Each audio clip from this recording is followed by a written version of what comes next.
함께 보실 말씀은 사도행전 13장의 말씀입니다. 사도행전 13장 우리 1절, 2절, 3절 함께 합독하도록 하겠습니다. 제가 가진 성경은 신약성경 208면에 있습니다. 사도행전 13장 1절로 3절의 말씀 우리 함께 합독하도록 하겠습니다. 다 찾으신 줄로 알고 1절부터 합독합니다. 시작. 안디옥 교회에 선지자들과 교사들이 있으니 곧 바나바와 니르기라 하는 시므온과 구레네 사람 루기오와 분봉왕 헤롯의 젖동생 마나인과 및 사울이라. 주를 섬겨 금식할 때에 성령이 이르시되 내가 불러 시키는 일을 위하여 바나바와 사울을 따로 세우라 하시니 이에 금식하며 기도하고 두 사람에게 안수하여 보내니라. 아멘. 자, 오늘 이 말씀을 가지고 파격적인 하나님이라고 하는 제목으로 은혜를 나누려고 합니다. 이제 4월 한 달 동안 십자가에 대해서 우리가 말씀을 상고했습니다. 어쩌면 좀 무거운 주제이고 또 쉽지 않는 그런 의미였을 수도 있습니다. 그러나 예수님께서 이 십자가를 지시고 또 십자가의 의미를 완벽하게 이루신 다음에 부활하시고 승천하셨습니다. 그 예수님의 부활과 승천으로 말미암아 예수님을 믿는 모든 자들에게 아주 놀라운 변화들이 일어나기 시작을 합니다. 그 많은 변화들 가운데 가장 두드러진 어떤 변화라고 한다면 바로 하나님의 역사하는 방법이 파격적이게 됩니다. 물론 예수님의 부활로 하나님이 변화됐다는 의미는 아닙니다. 하나님은 변화되는 분이 아니에요. 영원 전부터 영원 후까지 하나님은 어제나 오늘이나 영원토록 동일하신 분이지요. 단지 하나님의 변화라기보다는 하나님의 뜻이 또는 하나님의 의도가 좀 더 분명하게 드러나게 되었는데 그런 하나님의 의도를 우리 성도 입장에서 볼 때는 파격적이었다는 거예요. 파격이 뭡니까?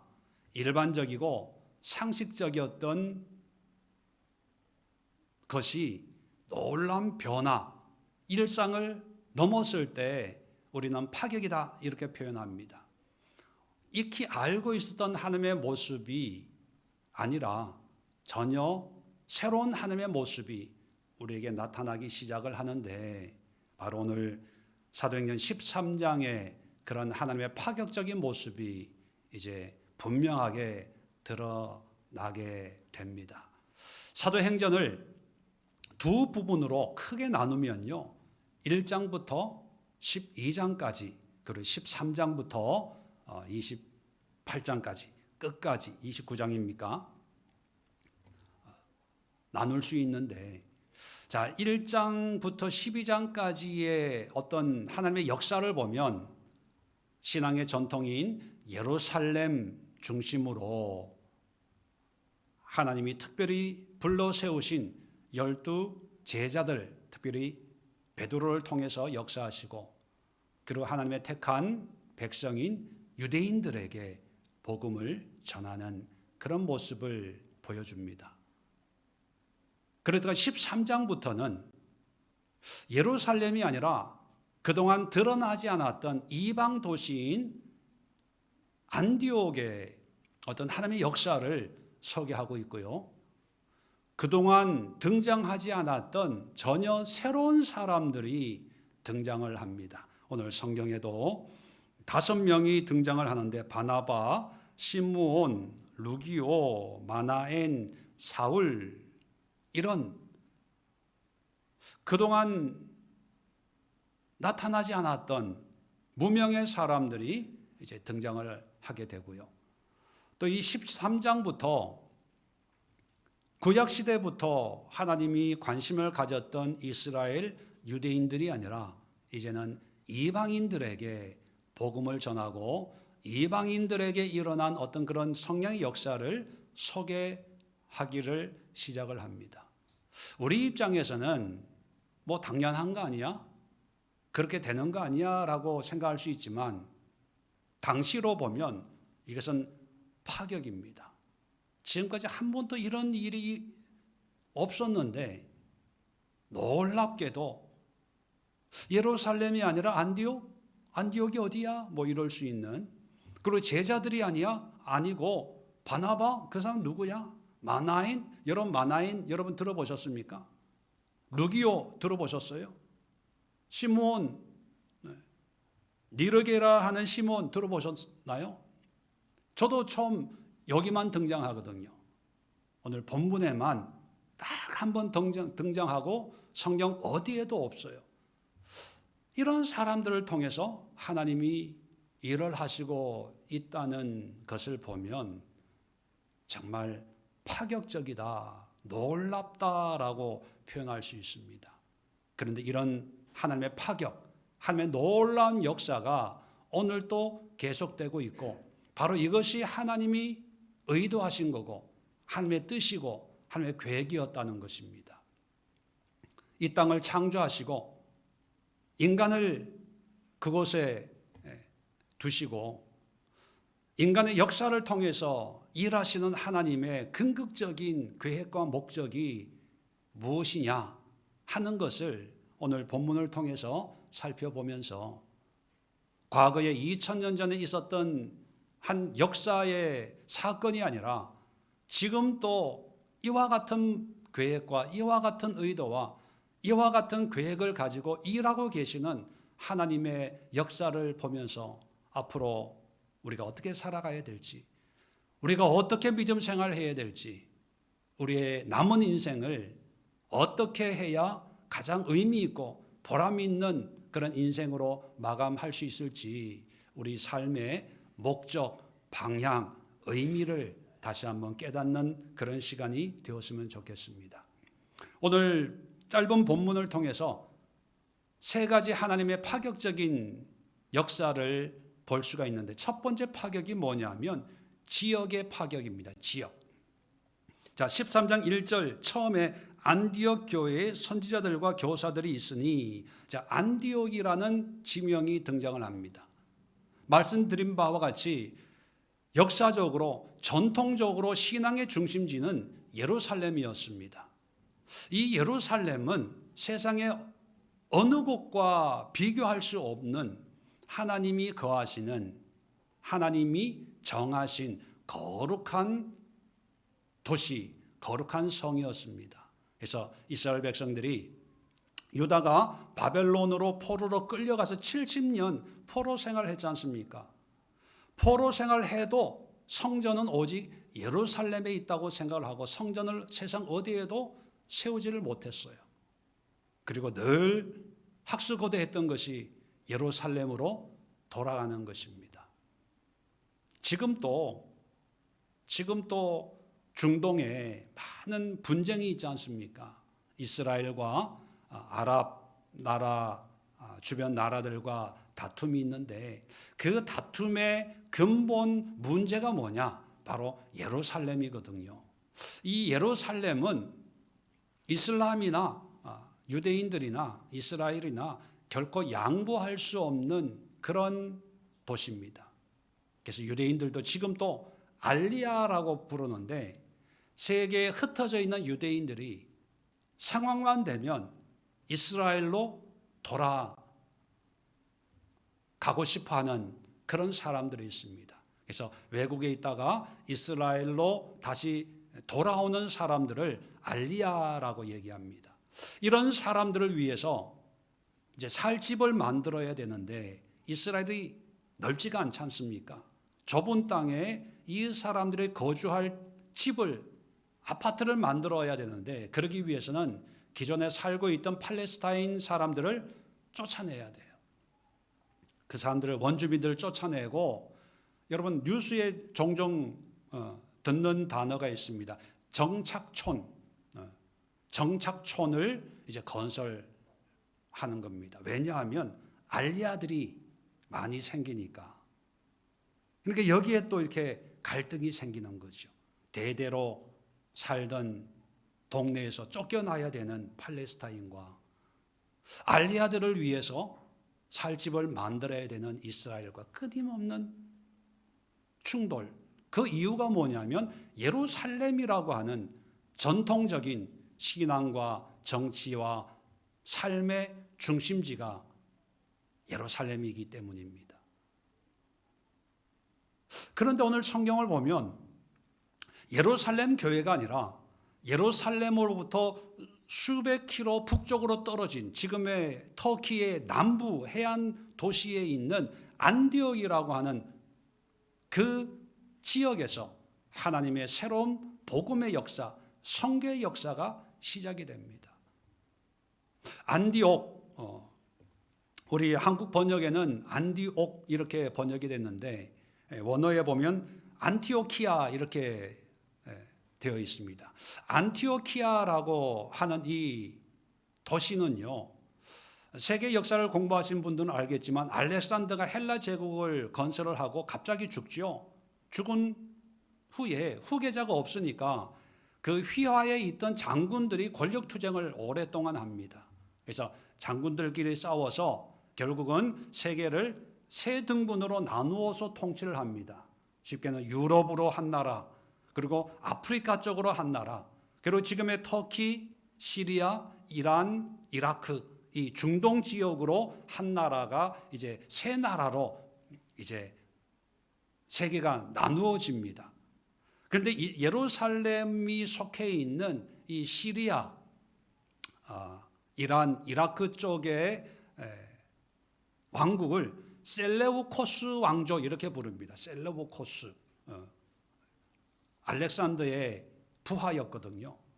근데 이 셀레우코스 왕조, 이 셀레우코스 왕의 성이 뭐냐면 안티오코스입니다. 안티오코스. 성경에 보면 안티오코스 1세, 2세, 3세, 4세 이런 이름이 많이 등장을 하는데 이 안티오코스라는 말이 우리식으로 표현하면 그 가문의 이름이에요. 가문의 이름. 그러니까 이 셀레우코스 왕조, 왕들이 자기 가문의 이름으로 된 동네, 이 도시를 건설하기 시작합니다. 그래서 그 도시 이름을 안티오쿠스, 안디옥 이렇게 부르죠. 안티오키아. 안티오키아라는 말 그 자체가 안티오쿠스의 도시 또는 안티오쿠스의 땅 이런 의미예요. 그래서 세계 요즘도 지도를 보면 아시아, 아메리카, 코리아 이 나라나 지명 끝에 아자가 붙는 게 많아요. 이 아자의 의미가 뭐냐면 누구누구의 땅, 누구누구의 도시, 누구누구의 나라. 우리 코리아도 원래는 외국의 고려인으로 많이 알려졌거든요. 고려인의 땅이라는 말로 코리아가 된 거예요. 하여튼 이 안디옥이라고 하는 그 도시는 뭐냐면 황제를 위해서, 왕을 위해서 특별히 만들어 놓은 그런 도시라는 걸 알 수가 있습니다. 자, 그래서 가장 이방 문화와 우상과 어떤 신전으로 가득한 그런 도시예요. 유대인 입장에서, 예루살렘 입장에서는 안디옥 같은 도시는 멸망받아야 될 우상이 틀뜨글한 그런 도시, 이방인들을 위한 도시로 그렇게 여겨졌거든요. 반대로 예루살렘은 거룩한 도시, 하나님이 거하시는 은혜로운 도시 이런 의미예요. 그런데 놀랍게 하나님은 예루살렘을 버리고 안디옥으로 옮겨가세요. 사도행전 11장 한번 보실래요? 사도행전 11장에 보면 19절입니다. 그때에 스데반의 일로 일어난 환란으로 말미암아 흩어진 자들이 베니게와 구브로와 안디옥까지 이르러 유대인에게만 말씀을 전하는데, 자, 이 얘기는 뭐냐면 스데반이 이제 순교로 죽죠. 유대인들에 의해서. 그래서 유대인들이 또 다른 예수 믿는 사람들을 죽일까 봐 예수 믿는 사람들이 뿔뿔이 흩어집니다. 그 흩어진 사람 중에, 자 20절입니다. 그 중에 구브로와 구레네 몇 사람이 안디옥에 이르러 헬라인에게도 말하 예수를 전파하니 주의 손이 그들과 함께 하심에 수많은 사람들이 믿고 주께 돌아오더라. 스데반의 순교 사건으로 흩어진 사람 중에 몇 사람이, 많은 숫자가 아니라 몇 사람이 이제 안디옥에 도착을 합니다. 그래서 이방인들, 헬라 사람들에게 복음을 전하면서 교회가 성장하는 거예요. 이 얘기는 뭐냐면 처음부터 대단한 교회가 된 게 아니라 몇 사람이 모여서 기도하고 예배했던 거예요. 우리 교회에 있는 에클레시아처럼 안디옥 에클레시아를 세운 거예요. 그래서 새방에서, 여관집에서, 뭐 여인숙 같은 데서 도망가던 사람들이 무슨 돈이 있겠어요? 무슨 뭐 좋은 환경에서 예배했겠습니까? 그냥 모여서 기도하고 예배하면서 에클레시아가 된 거예요. 이 에클레시아가 조금씩 커지더니만 22절에 보니까 예루살렘 교회가 이 사람들의 소문을 듣고 바나바를 안디옥까지 보내니라. 예루살렘까지 소문이 난 거예요. 그래서 예루살렘에서 바나바를 파송해서 이 교회를 좀 도와줘라. 그렇게 파송을 해서 바나바가 이제 사역을 하면서 교회가 더 안정적으로 성장을 하게 된 겁니다. 나중에 28절에 보면 중간쯤에 보면 천하의 큰 흉년이 들리라. 아가보라는 사람이 이제 예언을 합니다. 기근이 올 거라는 예언을 하는 거죠. 그렇더니만 실제적으로 글라우디오 때에 기근이 생겼다는 것입니다. 그랬을 때 29절에 제자들이 각각 그 힘대로 유대에 사는 형제들에게 부조를 보내기로 작정하고 이를 실행하여 바나바와 사울의 손으로 장로들에게 보내니라. 유대라고 하는 것은 바로 예루살렘을 의미합니다. 예루살렘 주변에 있는 그런 기근으로 고생하는 사람들에게 안디옥 교회가 이제 구제를 하는 거예요. 그러니까 쉽게 표현하면 아들 교회가 모 교회를 이제 후원하는 그런 상황에까지 이르게 됐다는 겁니다.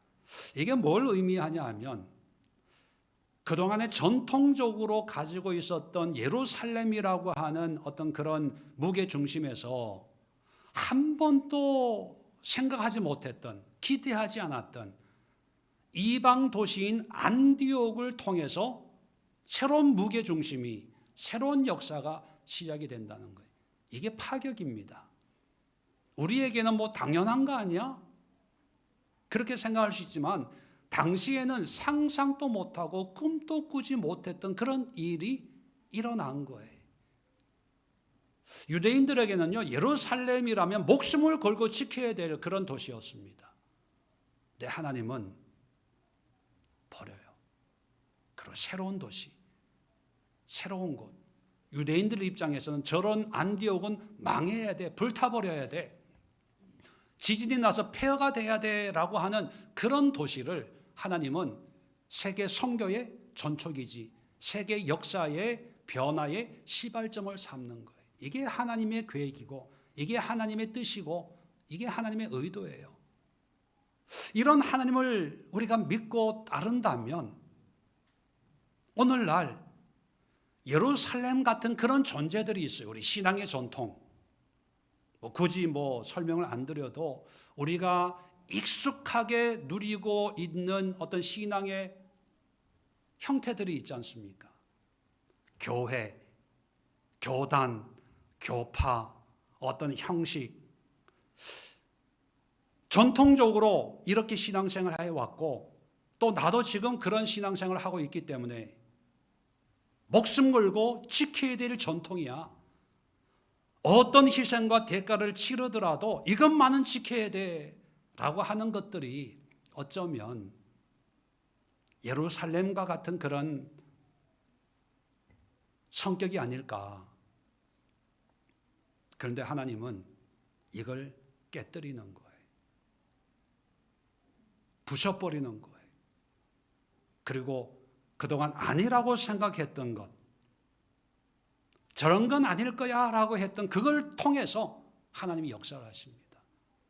우리 교회도 에클레시아가 있습니다.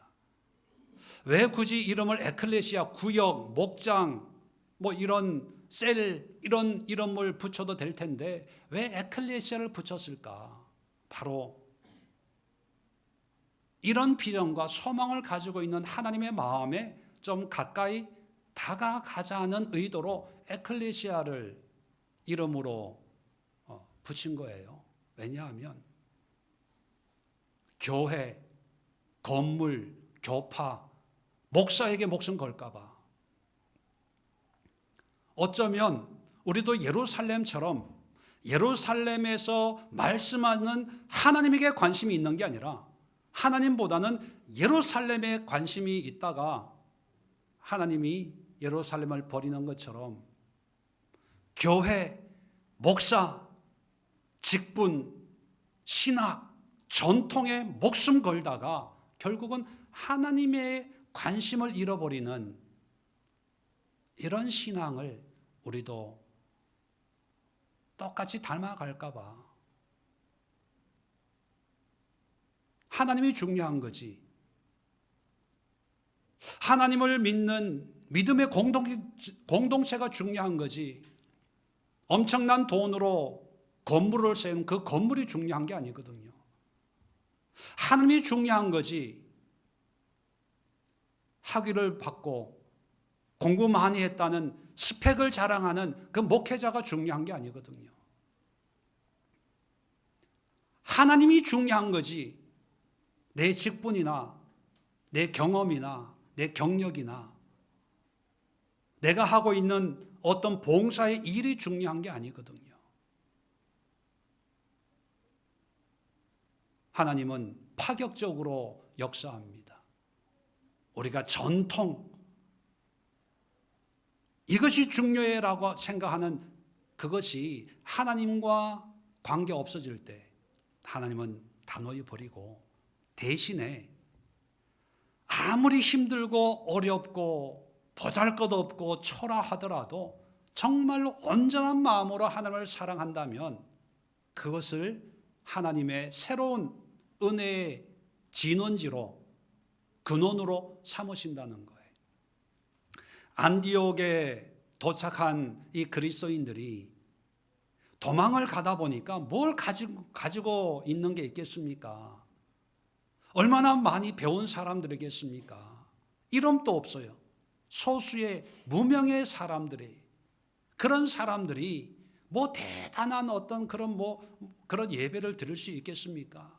그저 한 군데 모여서 엉기종기 모여서 기도하고 예배하고 하나님의 은혜를 사모했는데 그걸 하나님이 보시는 거예요. 왜? 그게 중요하기 때문입니다. 그래서 우리 교회에서도 에클레시아 각 가정에서 물 한 잔 마시면서 커피 한 잔 마시면서 빵 하나 함께 나누면서 삶을 나누고 말씀을 나누고 은혜를 나눌 때 교회에서 목회자가 인도하는 그런 예배, 준비된 그런 지도자가 예배 인도하는 그런 구역 예배나 뭐 모임에 비하면 정말 보잘것이 없겠지요. 그 보잘것 없다고 여겨지는 그 에클레시아를 통해서 하나님은 놀랍게 역사하는 그런 하나님이에요. 우리도 그런 경험을, 그런 은혜를 누려야 돼요. 그런데 현실을 보면 이런 에클레시아를 통해서 파격적으로 역사하는 하나님에 대한 기대보다는 여전히 예루살렘에 대한 향수에 젖었어요. 야, 이런데 무슨 하나님의 역사가 일어나겠어? 아유, 거기 몇 명이 모여서 밥 먹고 뭐 예배하는데 아유, 거기 무슨 은혜가 있어? 피곤해 안 가? 그러면서 교회에서 예배 드려야지. 목사님이 예배 인도해 주셔야지. 말씀이 있어야지. 찬양이 있어야지. 기도가 있어야지. 뭐가 있어야지. 성가대가 있어야지. 우리도 우리 자신도 모르는 사이에 예루살렘에 대한 향수에 젖어 있다면 하나님의 뜻에 합당한 그런 신앙이 아닐 수 있다는 사실을 기억해야 됩니다. 두 번째 파격이 있습니다. 바로 인물의 파격, 사람의 파격이에요. 아까도 말씀드렸지만 오늘 본문에 보면 5명이 등장을 합니다. 우리가 잘 아는 두 사람이 있죠. 바나바 그리고 제일 끝에 사울, 나중에 이제 바울로 바뀝니다. 이 두 사람 외에 나머지 3사람은 아마 여기에서만 들을 수 있는 그런 이름이었을 거예요. 왜? 여기만 나오니까. 다른 데는 안 나와요. 그리고 이 5사람의 면면을 보면 정말 파격입니다. 그동안에 하나님이 역사하시는 사람들 면면을 보면 하나님이 한 사람을 택하시고 그 사람을 훈련시켜서 하나님의 사람으로 정말 멋있게 사용합니다. 아브라함처럼, 모세처럼, 다윗처럼, 이사야 선지자, 예레미야 선지자, 이런 사람들처럼 정말 하나님의 온전한 사람으로 훈련을 시키시죠. 근데 분명히 예루살렘에는 12 사도들이 있거든요. 제자들. 3년 반 동안 훈련시켰는데, 자, 이런 사람을 사용하는 게 아니라 바나바, 그리고 니게르라 하는 시므온. 니게르라는 말의 원어가 검다는 뜻입니다. 니그로라는 말이 있죠. 검다는 똑같은 어원이에요. 니게르, 흑인이라는 뜻입니다. 근데 시므온이라고 하는 것은 시므온 지파 사람이라는 얘기거든요. 근데 시므온 지파 사람은 왜 흑인일까요? 일찍이 아프리카에 정착을 했다는 걸 알 수가 있습니다. 아프리카 사람인데, 아프리카 태생의 유대인인데 지금 안디옥은 예루살렘 위 터키 남부니까 수백 킬로 떨어진 곳에 이제 피해서 도망자로 흘러서 간 거예요. 그러니까 무슨 교회 리더가 될 수 있겠어요? 뭐 내세울 게 있겠습니까? 얼굴 피부색도 차이가 나고, 또 안디옥이라고 하는 헬라 문화로 찬란한 그 도시에 아프리카에서 온 사람이 무슨 일을 할 수가 있겠습니까? 별 볼 일 없는 그런 사람일 수 있고요. 구레네 사람 루기오. 구레네라는 이 지명도 지금의 리비아 근처라고 그래요. 북아프리카. 예루살렘 정통적인 유대인이 아니라는 것을 알 수가 있죠. 또 분봉왕 헤롯의 젖동생 마나인. 재밌는 단어가 나오는데, 젖동생이라는 용어가 요즘에는 없지만 고대 사회에는 귀족이나 어떤 그 왕족들은 이 사회생활을, 왕자들을 사회생활을 익히기 위해서 왕자가 태어나면 그 또래 아이들을 같이 키우면서 훈육을 합니다. 요즘처럼 어떤 학교 시스템이 없기 때문에. 그래서 분봉왕 헤롯이 누구냐 하면 세례 요한을 죽인 그 왕이거든요. 그 왕이 태어났을 때 같이 어울려서 어떤 이 왕자를 이제 교육하는 하나의 도구로 쓰임 받는 사람. 그러니까 인생에 주도적으로 사는 사람이 아니라 누구를 위해서 배경이 되어주는 그런 사람이에요. 그런 사람이 어떻게 예수를 믿게 돼서 이제 신앙생활을 하고 있는 거지요. 그 다음에 여러분 잘 아시는 사울도 전통적인 예루살렘 출신이 아니라 다소라고 하는 지금의 터키 남부에 있는 그 지역에서 율법으로 훈련받은 그런 청년입니다. 이 5명의 면면을 보면 공통점이 있는데 특별한 게 없다는 거예요. 물론 우리는 바울의 어떤 삶을 이제 우리는 다 알기 때문에, 바나바의 모습을 알기 때문에 대단하다라고 하지만, 당시로 보면 별로 내세울 것이 없는 그런 사람이에요. 전통적으로 하나님이 쓰시는 그런 인재 선발의 기준에 하나도 맞는 사람이 없어요. 그런데 하나님이 쓰시는 거예요. 이 4사람의 면면을 쉽게 표현하면요, 바로 여러분들이에요. 여러분들. 특별히 잘난 것도 없고, 죄송합니다, 잘난 분도 계시겠지만 시험 받지 마세요. 사회적으로 유명한 사람도 아니고 또 사회적인 어떤 기대와 어떤 소망을 한 몸에 받고 있는 그런 사람도 아니에요. 그저 하루하루 살아가는 사람들의 도망자기 때문에 오늘은 여기 있지만 내일은 어디로 가야 될지 모르는 그런 사람들이지요. 그런 평범한 사람들을 하나님이 쓰시는 거예요. 이게 파격이지요.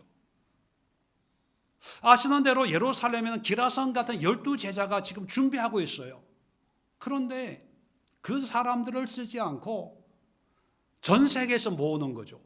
우리식으로 보면 이 성경 시대는 아프리카에서 구레네, 지금 사이프러스, 터키 남부에 있는 섬에서 또 리비아에서 다소에서 전 세계에서 떠돌이 생활하는 사람들을 공포의 외인 구단처럼 그런 사람들을 그냥 모아가지고 하나님이 쓰시는 거예요. 정말 파격이에요, 파격. 아마 이런 사람들이 우리 같았으면 하나님이 너를 쓰겠다. 안디옥으로 가라. 거기서 에클레시아를 해라. 그러면 뭐라 그러겠습니까?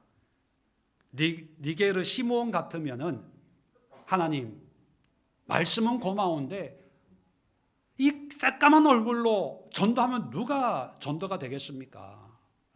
그리고 안디옥은 한 번도 가본 적이 없어요.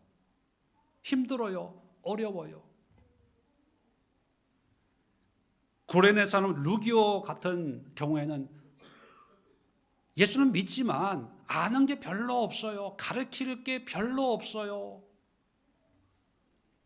젖동생 마나인, 그래도 왕자들하고 어울렸잖아요.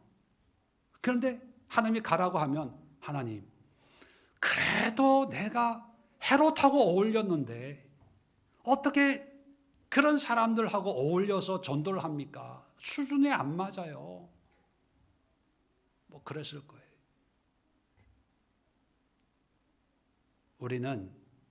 우리가 가지고 있는 기준이 있어요.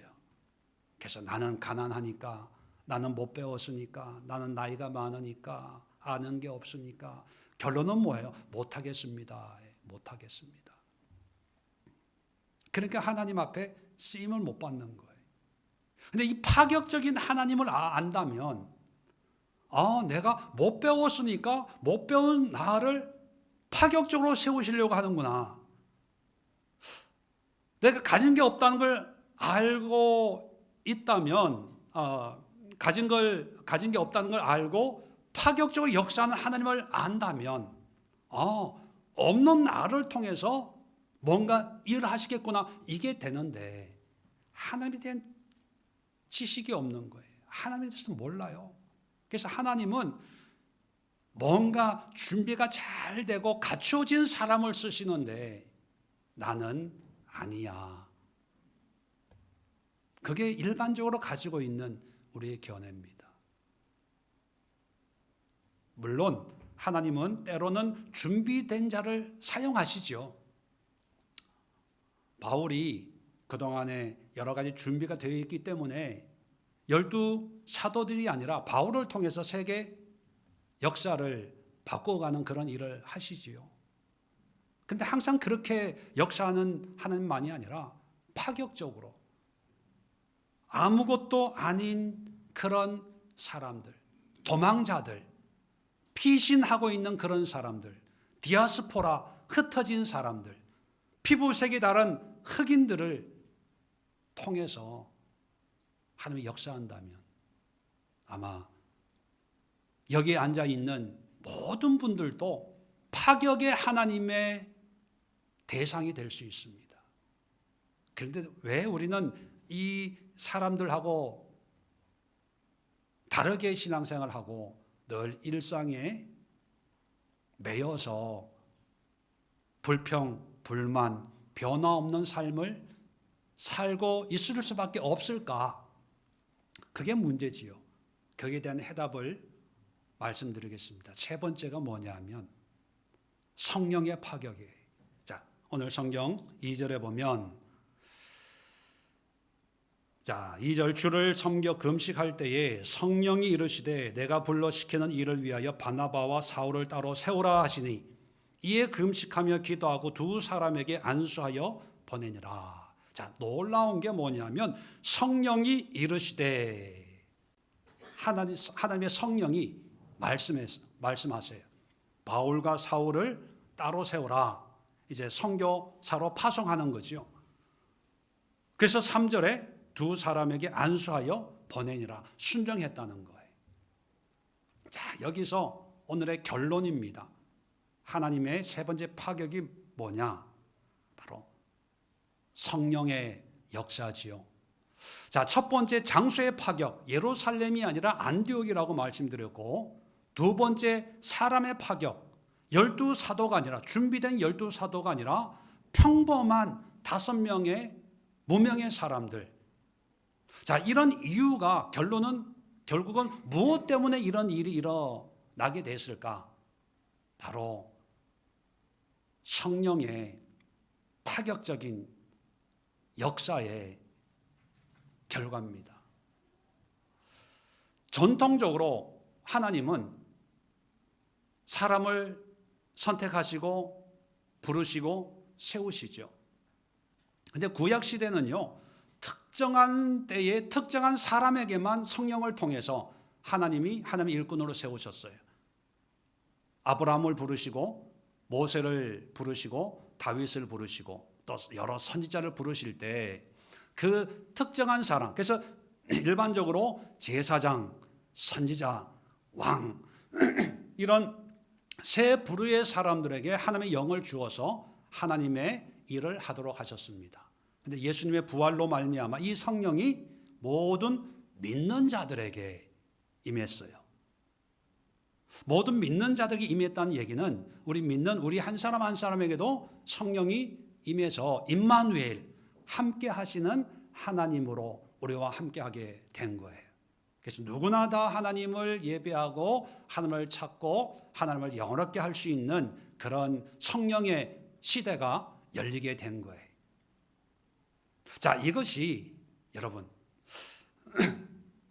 이것이 참 좋은 면도 있지만 안 좋은 점이 있어요. 장단점이 있다는 거예요. 먼저 장점은 뭐냐면 성령의 모든 사람에게 임했다는 이 사실은 이제 신분의 구별 없이 상황의 구별 없이 누구든지 하나님을 예배하고 하나님을 찾고 하나님과 교제하고 하나님과의 관계를 맺을 수 있습니다. 우리 신학적으로 만인 제사장, 누구나 다 하나님 앞에 제사장이다, 왕 같은 제사장이다, 그런 말씀을 얘기하지 않습니까? 그 이유가, 그 근본 뿌리가 뭐냐면 성령님입니다. 성령님이 모든 믿는 자에게 임했기 때문에 성령의 전이 됐잖아요. 그래서 우리가 하나님으로 말미암아 예배하는 예배자가 되었습니다. 그래서 어디든지 어떤 모습으로든지 우리는 성령님을 통해서 하나님을 예배하고 또 하나님께 쓰임받고 하나님의 마음을 알고 하나님의 생각을 알고 하나님의 뜻을 알 수 있는 길이 열린 거예요. 이 얼마나 놀라운 축복입니까? 이런 은혜를 누리고 계세요? 얼굴 보니까 그런 게 있었어요. 몰랐는데요. 진작 알려주시지. 그런 분이 딱 2분 계세요. 나머지는 다 그렇게 하고 계시는데, 자, 이런 거는요, 우리가 성경 공부를 좀 했으면 다 알고 있는 내용입니다. 새로울 게 없어요. 근데 단점이 있어요. 이 단점에 대해서는 많이들 모르시는 것 같아요. 성령의 모든 믿는 자에게 임한 것이 좋은 점이 있지만 또 좀 불편한 점이 있어요. 뭐냐 하면 구약에는 성령이 임했기 때문에 특정한 사람에게 임했다고 얘기했어요. 그러면 성령을 하나님이 주시면 그 성령 받은 하나님이 쓰시겠다고 하는 사람들을 하나님이 끝까지 말씀하시고 설득을 해요. 그 고집을 꺾어서 하나님이 쓰시는 어떤 사람의 모습으로 만들어 가세요. 예를 들면 모세지요. 하나님이 모세를 쓰시기로 결정을 하고 모세야 네가 바로 앞에 서야 되겠다 했을 때 모세가 간다고 그랬어요? 안 간다고 그랬어요? 못 갑니다. 그랬을 때 계속 설득을 해요. 가라. 결국은 모세의 고집을 꺾고 하나님의 쓰심에 순종하게 만들어요. 또 대표적인 사람이 요나지. 요나. 니느웨로 가라. 가요 안 가요? 안 가요. 도망가요. 그럼 저 같으면 도망가? 너밖에 없냐 임마. 네 마음대로 해. 그럴 텐데 하나님은 끝까지, 그죠? 물고기 뱃속에 처박아 넣어가지고 회개시켜서 하나님의 일을 하도록 만들어요. 이스라엘 백성들도 선민으로 선택을 해요. 근데 이스라엘 백성들이 말 들어야 안 들어요? 안 들어요. 저 같으면 너만 있냐? 한민족, 대한민국을, 조선을 써야 되겠다. 뭐 이렇게 할 텐데 하나님은 끝까지 설득을 해요. 때로는 말씀으로, 선지자로, 때로는 몽둥이로 포로로 끌려가게 하고 결국은 하나님 뜻으로 돌아오도록 설득하고 애써요. 이것을 우리는 구약 성경을 보면서 하나님의 사랑, 긍휼, 자비, 그런데 은혜를 받잖아요. 그런데 이 성령의 역사로 말미암아 어떤 일들이 일어나냐 하면, 처음에 성령을 주셔서 김건율 집사님 예를 들면 김금률 집사님에게 성령을 주어서 김금률아 내가 너를 써야 되겠다 말씀을 해요. 근데 집사님이 아유 하나님 감사합니다. 그런데요 하나님 지금 버키 권사가 아파서 집에 가서 살림해야 돼요. 나중에 할게요. 만약 거부한단 말이에요. 순종하면 아무 문제가 없겠지만 거부해요. 그러면 하나님이 또 얘기해요. 버키 권사는 내가 알아서 할 테니까 너는 내 일을 좀 하면 좋겠다. 이 일을 좀 했으면 좋으니까 이 일을 좀 해라. 그럴 때는 또 김건율 집사님이 아닙니다. 그래도 내가 내 박옥기 권사 얼마나 사랑하는데요. 눈에 넣어도 안 아픈데. 그렇게 또 거부하는 거예요. 자, 구약 시대 같으면 이런 현상이라면 하나님은 김건율 집사님의 그 고집을 꺾어서 하나님의 일을 하게 만들어요. 그런데 신약 시대는요 거절하잖아요. 그래? 그럼 네가 하고 싶은 대로 해. 원집사야 네가 내 일을 좀 해야 되겠다. 그랬더니 원집사는 순종을 하는 거예요. 그러면 원집사님을 통해서 하나님이 하실 일을 하는 거예요. 원래는 김건율 집사님을 통해서 하려고 했는데 불순종하니까 다른 사람을 통해서 역사하는 거예요. 왜 그럴까요? 구약 시대는 특정인에게만 성령을 주었기 때문에 그 의미는 뭐냐면 내가 반드시 이 사람하고 일할 거야. 그런 게 하나님의 마음이었다면 예수님의 부활로 말미암아 모든 사람에게 성령이 임했기 때문에 너 해. 싫어? 관둬. 다른 사람하고 일할 거야. 이게 하나님의 파격적인 역사예요.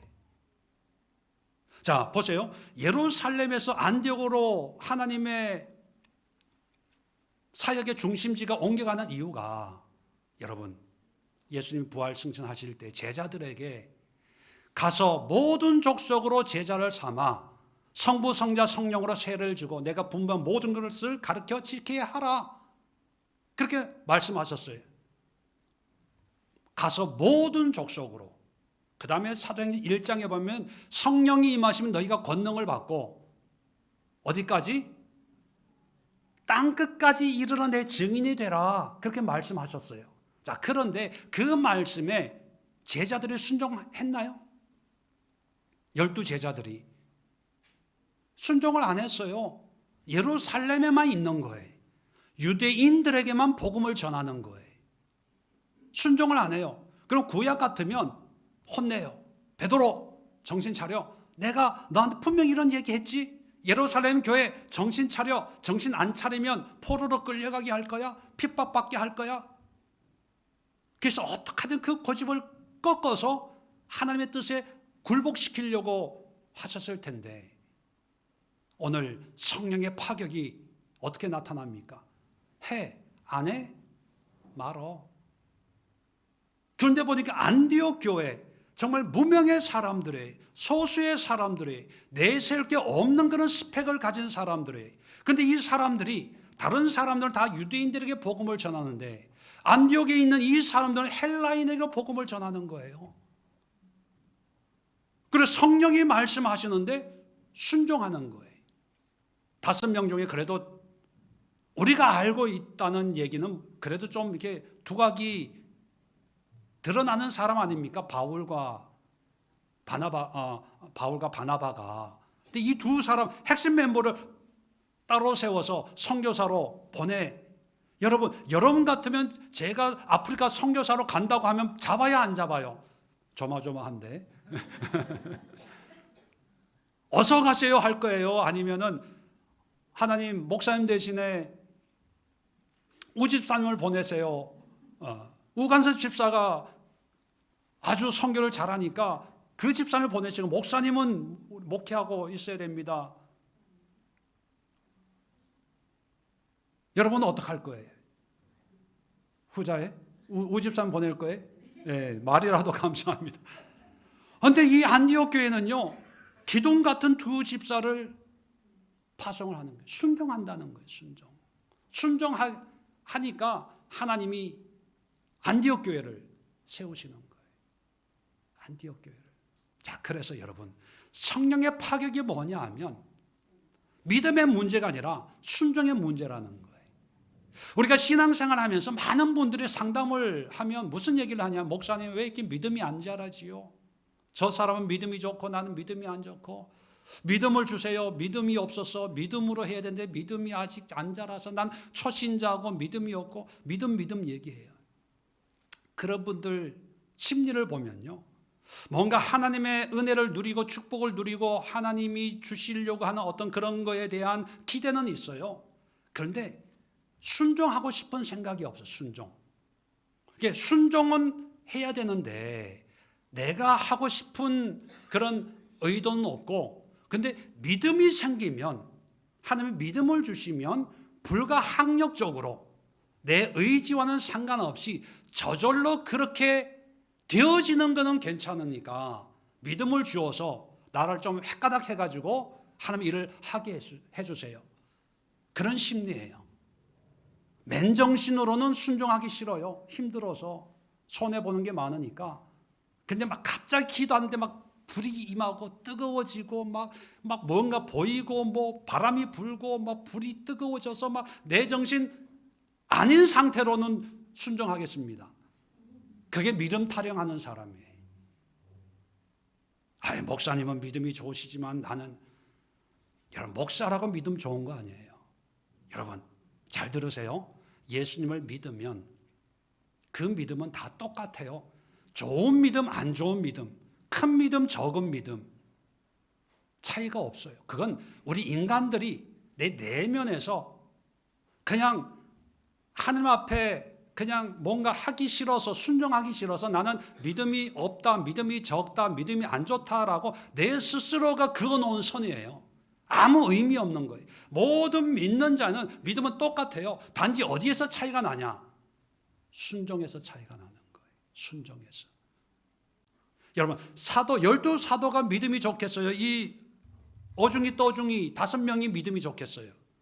일반적 우리의 관점으로 보면, 여러분의 관점으로 보면 누가 믿음이 좋아요? 12사도잖아요. 예수님을 직접 만나고 먹고 마시고 했으니까. 그러면 믿음 좋은 12사도가 쓰임받아야 되잖아요. 근데 결국은 누가 쓰임받아요? 안디옥 교회 교인들이 쓰임받아요. 바나바와 바울. 그러면 12사도는 믿음이 없고 바울이 믿음이 좋아서 그럴까요? 믿음의 호불호, 믿음의 좋고 안 좋고를 정하는 건요, 하나님이 아니라 본인. 믿음의 기준이 뭡니까? 없어요. 단지 뭐냐? 순종이에요, 순종. 순종할 때 하나님이, 성령이 역사하시고 은혜를 베푸는 거예요. 예루살렘 교회가 순종을 안 하니까, 예루살렘 교회에 있는 12사도들이 순종을 안 하니까 이방 지역에 있는 초라한 별 볼 일 없는 그 교회가 순종하니까 어리버리한 사람, 세상에서 손가락질 당할 수 있는 그런 사람들일지라도 순종하니까 성령이 역사하시는 거예요.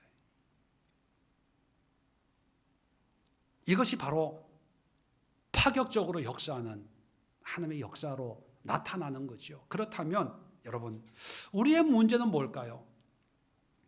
더 좋은 교회, 더 아름다운 예배, 더 멋있는 어떤 사역, 그것도 중요하죠. 그런데 하나님은 그걸 원하시는 게 아닙니다.